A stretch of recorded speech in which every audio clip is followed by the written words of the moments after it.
Hey Roanoke, thanks for joining us on this edition of Noke News. We're your hosts, Casey Lewis and Carol Corbin. And we're here between the Municipal and Commonwealth buildings at Henrietta Locks Plaza. City Council voted to rename the plaza in 2021 with recommendations from community feedback and the Equity and Empowerment Advisory Board. Our Parks and Recreation Department maintained these beautiful flower beds, keeping them fresh. And we really appreciate all of their hard work, both here and in all of our city parks and plazas. Now let's get started with some of the good things happening around the City of Roanoke.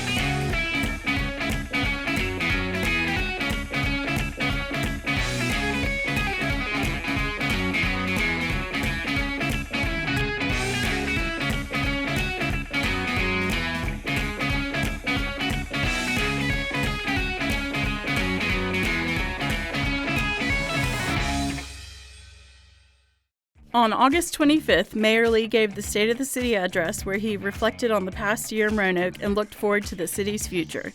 While challenges were acknowledged and how the city is responding to those challenges was addressed, in keeping with the theme of Noke News, we want to recap and celebrate some of the achievements. The Financial Empowerment Center hit a milestone. In just 2 short years, they have helped area residents reduce their non-mortgage debt by over $1 million and increase their savings by nearly $250,000. As we've previously mentioned, this year is the Year of the Artist. We've seen many new murals around the city, have a new art exhibit at the Municipal Building, and there are many more projects in the works. In March, we celebrated the opening of the Lift Center adjoining Fallon Park Elementary. Our Department of Social Services completed more successful adoptions than any other local agency in the state for the 5th year in a row. We hosted the Blue Ridge Marathon, Ironman, and USA Cycling's Amateur Road Championship. USA Today named us the best urban kayaking spot in the nation. We were a 2022 All-America City finalist, and our libraries were honored with the 2021 to 2022 Pacesetter Award. To watch the 2022 State of the City address, head to our website at roanokeva.gov. The City of Roanoke was awarded a grant from the Federal Emergency Management Agency to acquire and remove the Ramada Inn and Conference Center and create a permanent open space. After going through the process of asbestos abatement, demolition is underway and will hopefully be completed by the end of the year. The future of this site is to be determined. The site is in the floodway. Because of this, FEMA prohibits structures and impervious surfaces from being built here. It's exciting. There's a lot of, I think, potential with what we can do with it, recreation and open space and so forth. But hopefully folks understand that because of the flooding issues here that we took flood risk out of the floodplain and we don't really want to put any of that back. Roanoke Stormwater will have a community survey open through the end of October, asking for your feedback to determine what you would like to see at this site in the future that keeps in line with FEMA requirements. Welcoming Week is an initiative where organizations and communities bring together neighbors of all backgrounds to build strong connections and affirm the importance of welcoming and inclusive places. The City of Roanoke celebrated Welcoming Week 2022, starting with a kickoff event and the Roanoke Run for Refugees 5K on September 9th. Many events were held the following week, including an education fair, job expo, open houses at the Municipal Building and Fire Station 5, and a naturalization celebration to honor and congratulate those who have become citizens this year and those currently studying and on their journey to citizenship. Welcoming Week is meant for everyone. That's the whole purpose of being welcoming. A lot of our events we're trying to draw in maybe parts of the population that don't typically interact with city services. So our limited English-speaking residents, people that may come from different countries or different cultures, but we really intend it to be for everyone. We want everyone to be involved, not just to take advantage of the events, but also to kind of build bridges and develop relationships with people that may be from different parts of the city or from different backgrounds that they may not generally interact with. Roanoke, we're trying something new today. We are in studio with Sheriff Antonio Hash for a segment called the Fast Five, where we will ask 5 important questions. Sheriff Hash, thank you for joining Noke News. Absolutely, thank you all for inviting me. Wonderful. So, what is Rig Night?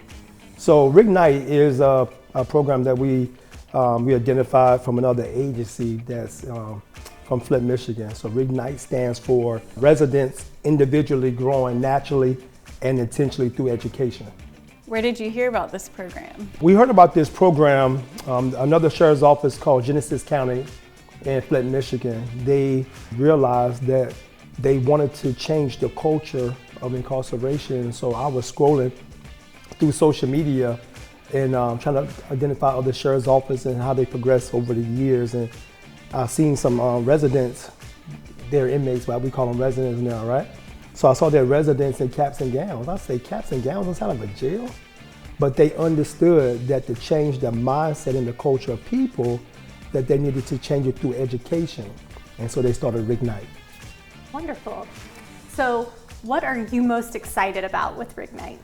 I'm excited about the rehabilitation part and getting people's lives back on the right track so they become productive citizens. What are the next steps in moving forward with this initiative? So with this whole initiative, again, we're trying to finish collaborating with our community partners because again, we realize as an agency, we can't do it alone. We're excited about the partnership because it takes collaborative efforts from everybody who has a resource and want to get it back into the hands of those people who need it. How will Reignite best benefit the City of Roanoke as a community? So it benefits it by putting productive people back to work. Because if they're productive, they're tax paying, which means taxes and stuff is paid back to your city. And the taxpayers are paying for these residents now to be inside our facility because we have to house them, we have to give them medical, we got to feed them. You know, parts of education that's required through the state, we have to educate them to a certain capacity. So the city benefits by putting these people back on the right track. We have a bonus question. Get it? What's your favorite thing to do in Roanoke for fun? Many people don't know this, but I like to cycle. I like to ride my bike. And so I like getting on the Greenway. Sometimes getting on the Greenway and riding out places, it helps to clear your mind, takes you away from all other environments, but puts you out there with nature so that way you can hear, you can think, and then you can think about what's next. I'm a sheriff, but I'm a sheriff for all people. And so I'm constantly thinking about how can we better the Roanoke City as a whole. And so me cycling helps me to do that. Thank you so much for joining us on Noke News for the Fast Five. And if you see Sheriff Hash on the Greenway, say hi. And that's a wrap for us on this month's edition of Noke News. But you can stay up to date on everything happening in the City of Roanoke by following us on social media. See you next time.